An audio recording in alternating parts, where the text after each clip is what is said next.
Olá, como você está? Espero que você esteja bem e que a paz do Senhor seja sobre a sua vida em nome de Jesus. Quero te convidar a estudarmos juntos o livro do Apocalipse. Hoje estaremos estudando o capítulo 4 deste livro, lembrando que no estudo anterior nós finalizamos o capítulo 3 e as cartas às igrejas da Ásia Menor. Pois bem, vamos à leitura do capítulo de hoje. Apocalipse, capítulo 4. Diz assim o texto: Depois dessas coisas olhei, e diante de mim estava uma porta aberta no céu. A voz que eu tinha ouvido no princípio falando comigo como trombeta disse: Suba para cá e lhe mostrarei o que deve acontecer depois dessas coisas. Imediatamente me vi tomado pelo Espírito, e diante de mim estava um trono no céu, e nele estava sentado alguém. Aquele que estava sentado era de aspecto semelhante a jaspe e sardônio. Um arco-íris, parecendo uma esmeralda, circundava o trono, ao redor do qual estavam outros 24 tronos, e assentado neles havia 24 anciãos. Esses estavam vestidos de branco e na cabeça tinham coroas de ouro. Do trono saíam relâmpagos, trovões e vozes. Diante dele estavam acesas 7 lâmpadas de fogo, que são os 7 Espíritos de Deus.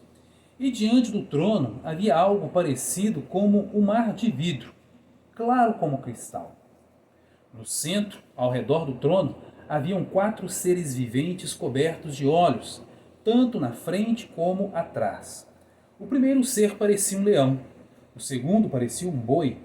O terceiro tinha um rosto como de homem. O quarto parecia uma águia em voo. Cada um deles tinha 6 asas e eram cheios de olhos, tanto ao redor como por baixo das asas. Dia e noite repetem sem cessar: Santo, Santo, Santo é o Senhor, o Deus Todo-Poderoso, que era, que é e que há de vir. Todas as vezes que os seres viventes dão glória, honra e graças àquele que está assentado no trono e que vive para todo sempre, os 24 anciãos se prostram diante dele e o adoram, aquele que vive para todo sempre. Eles lançam as suas coroas diante do trono e dizem: Tu, Senhor, é Deus nosso, é digno de receber a glória, a honra e o poder, porque criaste todas as coisas e por tua vontade elas existem e foram criadas. Amém? Assim está escrito. Pois bem, meus amados, este é o capítulo 4 do livro do Apocalipse.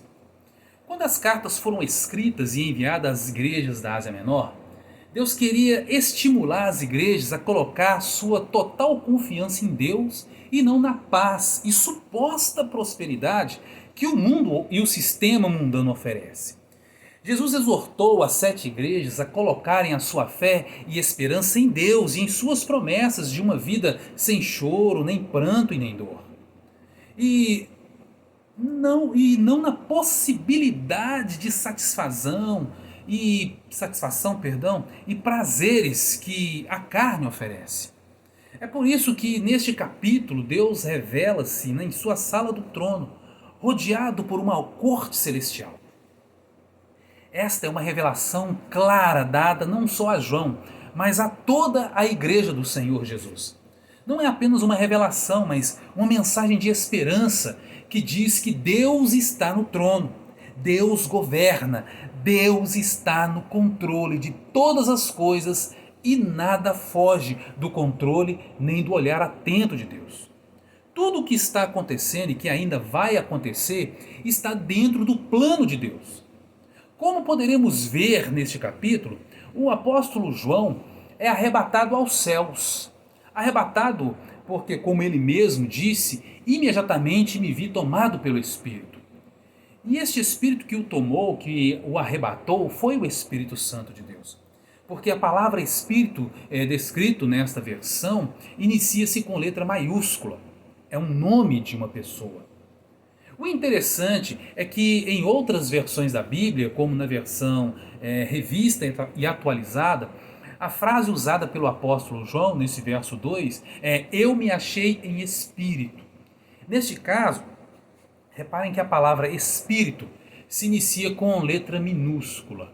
Logo, nesta versão, João se refere ao seu próprio espírito, pois quando o texto bíblico faz menção ao Espírito Santo, a palavra sempre começará com a letra maiúscula. E esse tipo de arrebatamento nós vamos encontrar também em outros textos bíblicos, como por exemplo em 2 Coríntios, capítulo 12, onde o apóstolo Paulo alega que foi arrebatado até o terceiro céu e depois foi levado ao paraíso, onde teve revelações grandiosas e poderosas relacionadas a Deus. Mas isso é matéria para outro estudo. Então, ao ser arrebatado, o apóstolo João, ele teve a revelação do trono e da majestade do próprio Deus. O trono reafirma o reinado de Deus, a sua autoridade, domínio, poder e soberania. A visão do trono e Deus assentado nele revela também que Deus não está ausente, mas que ele existe, ele é sabedor de todas as coisas e nada passa desapercebido diante dele. Deus está no trono, ele está no controle, Deus reina de eternidade em eternidade, Deus está no governo. No texto, o apóstolo João diz que aquele que estava sentado no trono é semelhante no aspecto à pedra de jaspe e sardônio. As pessoas da antiguidade usavam as pedras preciosas, pedras ornamentais, não apenas como ornamento, mas também para descrever as características únicas daquelas pessoas. Por exemplo, o diamante não é só belo e valioso como pedra preciosa, mas também a sua estrutura é duríssima. Então você ouvirá dizeres como o juiz é duro como o diamante, enaltecendo a sua firmeza, a convicção do juiz, ou o rigor, ou a insensibilidade. Neste caso, a pedra de jaspe citada nesse texto, durante toda a história, essa pedra, além de ser valiosa e ornamental, segundo as crenças de alguns povos, como os gregos, os romanos, por exemplo, essa pedra trazia muitos benefícios para quem a possuísse, inclusive de trazer a chuva. Os judeus, por exemplo, acreditavam que quem achasse uma pedra como esta teria bênçãos, como força, proteção, etc. Tanto que a pedra foi usada no peitoral do sumo sacerdote. Foi usado nos fundamentos e nos muros da Nova Jerusalém, a Jerusalém Celestial. E nesse texto de Apocalipse não é diferente, pois é usada como figura de linguagem, prefigurando a imagem da glória e do poder de Deus. Já o sardônio tem a cor semelhante à pedra jaspe.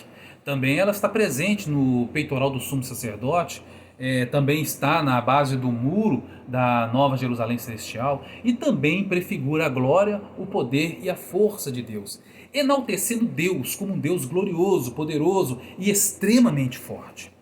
Ao redor do trono é visto o arco-íris. E aqui é importante dizer que a simbologia do arco-íris não é a visão deturpada que vemos hoje, projetada por um grupo ativista que tem por aí. O real significado do arco-íris é que é um símbolo da aliança de Deus com o homem, onde Deus jurou que não destruiria mais o ser humano por meio de dilúvio, por meio de água, segundo está escrito no livro de Gênesis, lá no capítulo 9. E quando este símbolo aparece nesse texto, está expressando que Deus manterá a sua aliança, manterá firme a sua palavra. Essa visão é uma visão de esperança para todo aquele que assumiu e fez uma aliança com Deus. Deus dá essa visão ao apóstolo João para que este transmita ao povo de Deus e este povo tenha a fé fortalecida, renove a esperança e tenha paz de espírito. Paz que foi transmitida de geração em geração em locais que eram apenas sombras do trono de Deus, como por exemplo o tabernáculo e até mesmo o templo em Jerusalém. Desta vez, João estava recebendo a mensagem diante do trono de Deus e direto da boca de Deus. Que Deus é um Deus que está presente, é um Deus que está no governo, é um Deus que está exercendo o seu domínio, o seu controle sobre tudo que aconteceu, está acontecendo e acontecerá. O governo de Deus é exercido com poder, força e glória. Que Deus executará todos os seus planos e manterá de pé a sua palavra, as suas promessas e a sua aliança firmada com o povo, lá em Gênesis, no capítulo 9. Aliança firmada com seu povo hebreu, através das 12 tribos de Israel. Aliança firmada através do sangue precioso de nosso Senhor e Salvador Jesus Cristo e do Evangelho que foi divulgado ao mundo pela instrumentalidade dos 12 apóstolos. A propósito, 12 mais 12 igual a 24 anciãos, que representam a antiga e a nova aliança de Deus com o seu povo. E um ponto a se destacar aqui é que as coroas, elas simbolizam autoridade e galardão, enquanto o número 12 simboliza plenitude, suficiência. As alianças do Antigo e Novo Testamento são suficientes. Elas cumprem o seu papel e nenhuma anula a outra, mas as duas se completam e cumprem o propósito de Deus. Lembrando que não estou dizendo que os 24 anciãos sejam os 12 filhos de Jacó e muito menos sejam os 12 apóstolos, mas que os anciãos, eles representam a antiga e a nova aliança. É apenas uma questão de simbologia. Os próprios anciãos na Bíblia têm um significado peculiar, pois ancião simboliza e representa experiência e sabedoria. Descrita na pessoa do presbítero ou presbútero no grego. Esta é uma das funções do pastor no serviço da igreja na terra: exercer sabedoria, ser o ancião, o sábio. E nesse texto os anciãos também estão vestidos de branco, o que sugere santidade, vestes novas que receberam como galardão por terem perseverado até o fim. Vocês estão vendo como que tudo se encaixa? Coroa da justiça, vestes novas, um novo nome, está próximo ao trono de Deus, galardão, recompensas prometidas nas cartas que estudamos nos capítulos 2 e 3. Há toda uma simbologia nesse texto, revelando os mistérios da gloriosa face de Deus. Até os relâmpagos representam o poder exibido na criação, no Monte Sinai, quando Deus se revela a Moisés ao dar a sua lei, poder exibido na morte e na ressurreição de Jesus, a onipotência de Deus. Deus tem todo o poder. Neste capítulo nós vemos também os 7 Espíritos de Deus, as 7 tochas, né? Que aqui não há segredo, porque está dito claramente o que as tochas representam. E como nós já vimos anteriormente, o número 7 tem a representação da perfeição. 7 tochas é igual a 7 Espíritos de Deus, que é igual ao Espírito perfeito de Deus. Trata-se nada mais, nada menos do que o precioso Espírito Santo. Trata-se de uma pessoa, tendo em vista que a palavra Espírito começa com a letra maiúscula. E uma coisa interessante é que o candelabro usado pelos judeus é uma cópia dessas 7 tochas de fogo que estão diante do trono de Deus. E frequentemente nós vemos este candelabro em suas cerimônias, representando justamente o Espírito de Deus, o Espírito Santo. A luz refletida no candelabro seria a própria presença de Deus mediante o seu Espírito.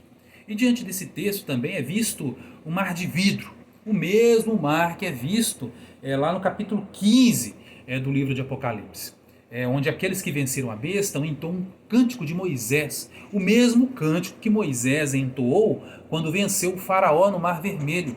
Este mar de vidro tem a representação de poder e domínio, simboliza a vitória de Deus sobre o mal, um poder tão forte e avassalador quanto o mar, e tão transparente e claro como o vidro. Nós vemos também nesse texto a figura dos 4 seres viventes. E o mais interessante é que podemos comparar esses seres aos mesmos que aparecem no Antigo Testamento. Lá no livro do profeta Ezequiel, no capítulo 1, nos faz lembrar também dos querubins de Ezequiel, no capítulo 10, além dos serafins que aparecem no livro do profeta Isaías, no capítulo 6, quando o profeta recebe o seu chamado diretamente de Deus para levar a mensagem ao povo. Cada ser vivente tem uma representação. Em sua totalidade, eles representam a vida, a criação de Deus, como a criação dos seres humanos, do homem, representado pela face do homem. Os animais que podem ser domesticados, representados pelo boi, pelo novilho. E os animais selvagens, representados pelo leão. E todas as aves, representadas pela águia. Todos os olhos que estes animais, esses seres viventes possuem, representam a onisciência de Deus, que está a par de tudo o que acontece com a sua criação. E eles louvam a Deus de dia e de noite sem parar. Eles louvam a Deus sem descanso, porque toda a criação declara a glória de Deus.